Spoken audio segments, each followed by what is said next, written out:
করি। আর বৃহস্পতিবার এক সপ্তাহে বান্দা যত আমল করেছে আল্লাহ সুবহানাহু ওয়া তাআলা বৃহস্পতিবার বিশেষ ফেরেশতাকে পাঠিয়ে দেয়, এক সপ্তাহ সমস্ত আমল আল্লাহ আসমানে তুলে নেয়। তখন আল্লাহ নবী বলছেন, আমি চাই যেদিন ফেরেশতারা আসবে আমার ইবাদত তুলতে, আমল নিয়ে যেতে, সেদিন ফেরেশতারা যেন দেখে, আমার রব যেন দেখে আমি এই দিনও রোজা আছি। সোমবার আর কি বার? বৃহস্পতিবার। এই দুইটা দিনে আল্লাহ সুবহানাহু ওয়া তাআলা আসমানের দরজা খুলে দেয়। এই দুই দিন বিশেষ করে বেশি বেশি তাসবিহ, তাহলিল, জিকির, আজকার যত রকমের আছে আপনি এই ইবাদতগুলো করলে আল্লাহ সুবহানাহু ওয়া তাআলা আপনার ইবাদতগুলো আসমানে তুলে নেবেন। 7 নাম্বার, এটা আমরা সকলেই জানি, মিশকাত 1956 নম্বর হাদিস। একটা মাস আছে যে মাসে আল্লাহ সারা মাস আল্লাহ জান্নাতের দরজা খুলে রেখে দেয়। কোন মাস? সামনে চলে আসছে রমাদান, রমজান মাস। যখনই চলে আসে রমাদান মাসের সম্মানার্থে আল্লাহ সুবহানাহু ওয়া তাআলা জাহান্নামের যত দরজা আছে সবগুলোকে বন্ধ করে দেয়। রমাদান মাসের এত মর্যাদা, আল্লাহ এক মাস ব্যাপী জান্নাতের সমস্ত দরজাগুলোকে খুলে দেয়। রমাদান মাসের এত মর্যাদা, আল্লাহ সুবহানাহু ওয়া তাআলা এই মাসটা ব্যাপী শয়তানকে শিকল দিয়ে একদম বেঁধে রাখে। ভাই, রমাদান মাসের চাঁদ উঠলে ইমানি জজবা বৃদ্ধি পেয়ে যায় না? গোটা এলাকা গ্রামকে একটু আলাদা আলাদা মনে হয় না? পাপ করতে ভয় লাগে না? কেন? কারণ জাহান্নামের দরজা একদম বন্ধ, জান্নাতের দরজা খুলে রেখেছে, শয়তানকে বন্ধ করে রেখেছে। মানুষের ঈমান, জান্নাতের সুঘ্রাণ মানুষের অন্তরে অন্তরে আল্লাহ সুবহানাহু ওয়া তাআলা বাজিয়ে দেয়। এটা হচ্ছে রমাদান মাস আসলেই যত ফাসিক মুসলিম আছে, যত বেঈমান আছে, তাদের একটা ইমানি জজবা বৃদ্ধি পায় কি পায় না? এই হাদিস যে বাস্তব ইসলামের মুজিজা, এটা তার প্রমাণ পাওয়া যায়। কেন অন্য মাসে তো পাওয়া যায় না? অন্য মাসে রোজা করতে যেন কেমন লাগে, লাগে না ভাইজান? রোজা করছেন কষ্ট হচ্ছে তাই মনে হচ্ছে, রমাদান মাসে সেই কষ্ট আসে না, ভালো লাগে। বরং রমাদান মাসে যদি সিয়াম না পালন করে, রোজা পালন না করেন, নিজেকে অপরাধী মনে হয় না? অপরাধী মনে হয়। এটা রমাদান মাসের বরকত। আল্লাহ জাহান্নামের দরজা বন্ধ করে রেখে দিয়েছেন, জান্নাতের দরজা খুলে রেখেছেন, আর শয়তানকে একদম শিকল দিয়ে বেঁধে রেখেছেন। এটা হচ্ছে এই মাসগুলোর ফজিলত। কয়টা পয়েন্ট বলেছি টোটাল? মনে আছে? মনে আছে? আচ্ছা, যে 7খানা পয়েন্ট বলেছি, যে সময়গুলোতে আল্লাহ সুবহানাহু ওয়া তাআলা এই জান্নাত আর আসমানের দরজা খুলে দেয়, সেই 7খানা পয়েন্ট কি একজন বলতে পারবেন? একজন বলেন তো। আচ্ছা, যে বলতে পারবেন তার জন্য হাদিয়া আছে। বলেন, শুধু পয়েন্ট, লেকচার নয়। মানে পয়েন্টগুলো মাথায় থাকলে যেন আপনি ইবাদতের সময় মনে পড়ে যায়। কোন 7 সময়, যে সময় আকাশের আল্লাহ দরজা খুলে দেয়? একজন উঠে বলেন। আপনি বলবেন? মাশাআল্লাহ, বলেন। 1, জোহরের আযানের ওয়াক্তের সময়। ঠিক আছে। 2,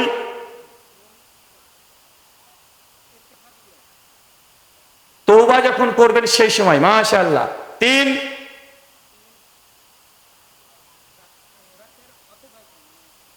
মানে তাহাজ্জুদের ওয়াক্তে। মাশাআল্লাহ। 4,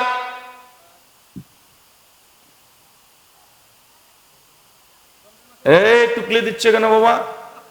তোমাকে কিন্তু হাদিয়াটা দিয়ে দিতে হবে। রমজান মাস সম্পূর্ণ। মাশাআল্লাহ। 5 হবে ইনশাআল্লাহ, হয়ে এসেছে। হাদিয়া আছে, হাদিয়া দিয়ে দেবো। মাশাআল্লাহ। 5 হয়ে গেছে। সোমবার, বৃহস্পতিবার সিয়াম, রোজা। তারপর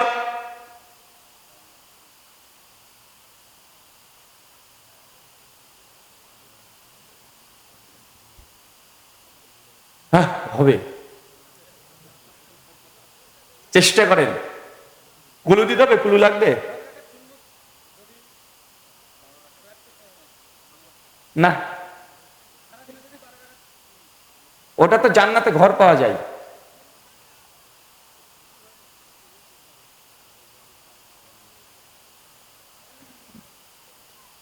হয়ে যাবে ইনশাআল্লাহ। 5টা হয়ে গেছে, একদম কাছাকাছি চলে এসেছে। আর 2টো আছে মাত্র। আচ্ছা, যে 2টো বাদ দিয়েছে তোমাদের মধ্যে কে বলতে পারবে? যে বলেন, দাঁড়ান। মাশাআল্লাহ। মাশাআল্লাহ, মাশাআল্লাহ, হয়ে গেছে। 2জন মিলে বলতে পেরেছে। আমি হাদিয়া কি করবো তাই বলেন? হাদিয়া তো একটা, এখন কাকে দেবো তাই বলেন? জি, কাউকে দেবো না? আচ্ছা ঠিক আছে, দুজনকেই দেবো ইনশাআল্লাহ। ঠিক আছে, দুজনই পাবেন, যে সহযোগী হিসেবে বলে দিয়েছে। আমাদের দ্বিতীয় একটা আলোচ্য বিষয়, কিছু ইবাদত আপনাকে শিখিয়ে দেবো, যে ইবাদত করলে জান্নাতের দরজা আপনি খুলতে পারবেন এই ইবাদতের জোরে। প্রথম আপনাকে একটা ইবাদত, সুনান তিরমিজি হাদিস নাম্বার 55, কি বললাম? হাদিস নাম্বার 55। কোন ব্যক্তি যদি রাত্রিবেলা তো অজু অবস্থায় ঘুমায়, কি বললাম কথা বলেন? অজু অবস্থায়, অজু করে এসে বিছানাতে চলে আসবেন, হাতটাকে সামনে রাখবেন, সূরাতুল ইখলাস একবার, সূরা নাস একবার, সূরা ফালাক একবার। চাচা এই নাস ফালাক ইখলাস বোঝেন তো? মানে 3 কুল, কি বলেন তো?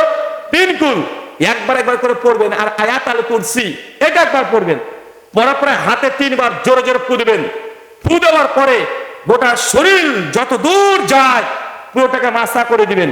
বলেন, মাসা করে দিয়ে বিছানাতে ডান কাত হয়ে ঘুমের দোয়া পড়ে শুয়ে থাকবেন।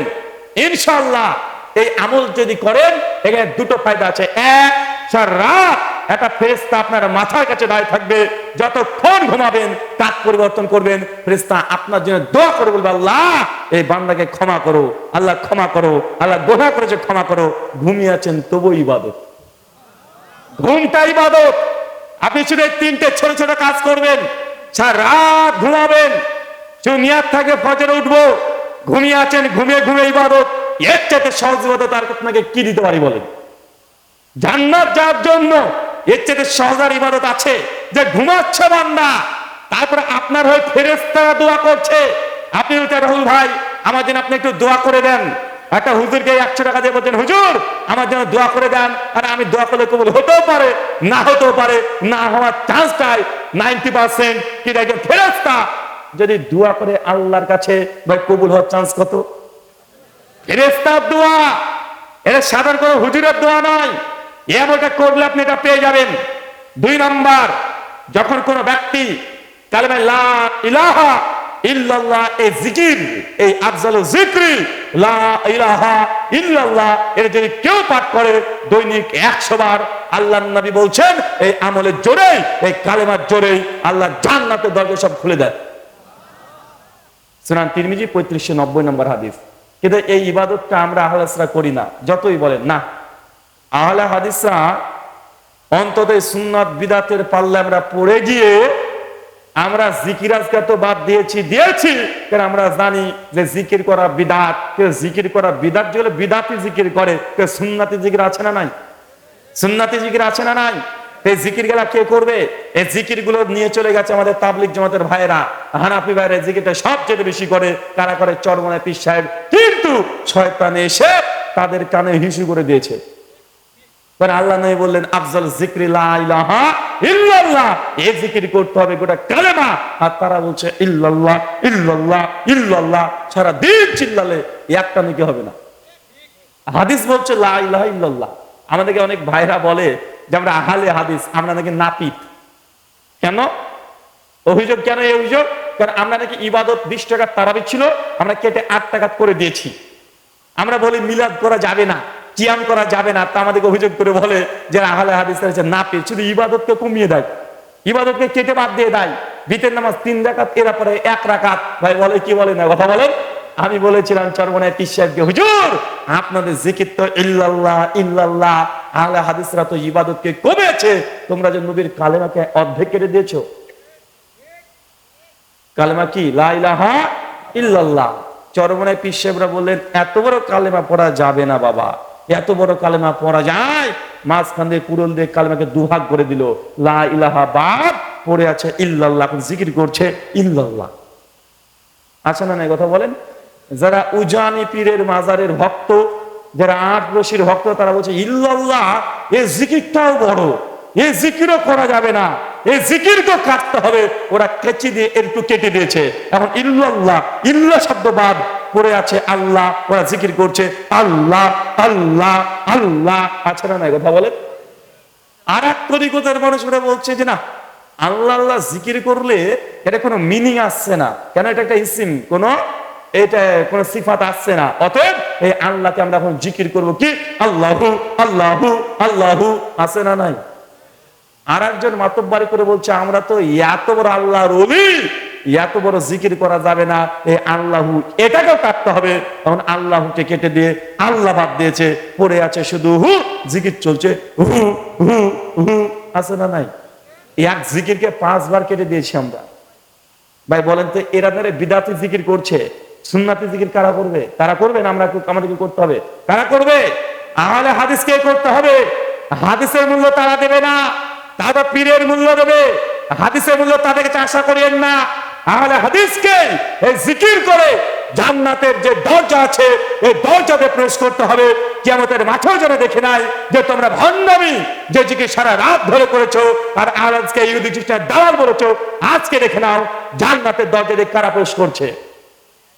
লা ইলাহা ইল্লাল্লাহ এই জিকির চাচা প্রতিদিন 100 বার করতে হবে। কখন? কোন টাইম নাই, যখন ইচ্ছা তখন করবেন। রাস্তাতে যাচ্ছেন, পড়তে পড়তে চলে যাবেন। মেয়েরা আছে রান্না করতে হচ্ছে, সবজি কাটছে, বসে বসে 100 বার লা ইলাহা ইল্লাল্লাহ এই জিকিরটা করে ফেলবেন। যারা যুবক তরুণ ভাইরা আছে, বাসে করে ইউনিভার্সিটিতে যাচ্ছেন, কাজে যাচ্ছেন, অফিসে যাচ্ছেন, গাড়িতে বসে বসে বসে বসে লা ইলাহা ইল্লাল্লাহ এই জিকিরটা করে নেন। যারা রাস্তাঘাটে চলাচল করছেন ওইখানেই করেন, খেলার মাঠে থেকে এই জিকির করেন, কোনো স্থান নাই। কথা বুঝতে পারছেন? কোনো জায়গা নেই, যখন ইচ্ছা 24 ঘন্টার মধ্যে এই জিকির এর জন্য বাদ না যায়। অনেক আবার পণ্ডিত মানুষ আছে, আরে বাপ রে বাপ, এই জিকিরটা করলেই একদম জান্নাতের দরজা খুলে যায়, বসে বসে এখনই শুরু করে দিয়েছে, আর ও ভাবছে মানে জান্নাতে একটা দরজা খুলে গেল। এই জিকির একদিনে কাজ হবে না, এটাকে এটা খাস আমল। কি বললাম? খাস আমল। মৃত্যু পর্যন্ত এই আমলটা থাকতে হবে আপনার।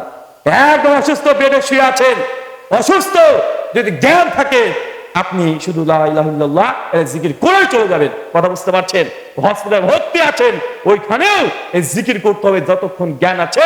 এই জিকির প্রতিদিন 24 ঘন্টার মধ্যে যে কোনো সময় 100 বার যদি করেন, ইনশাআল্লাহ চাই নারী হোক চাই পুরুষ হোক, তার জন্য জান্নাতের আল্লাহ দরজা খুলে দিবেন।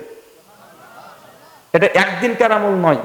অনেকে ভাবতে একদিন করলে হবে, কাউকে জুম্মার পূর্বে জোহরের পূর্বে চলে গিয়ে 4 রাকাত নামাজ পড়ে জান্নাতের দরজা ভেঙে দিয়ে জান্নাতে ঢুকে যাব, এরকম না। এটা কি?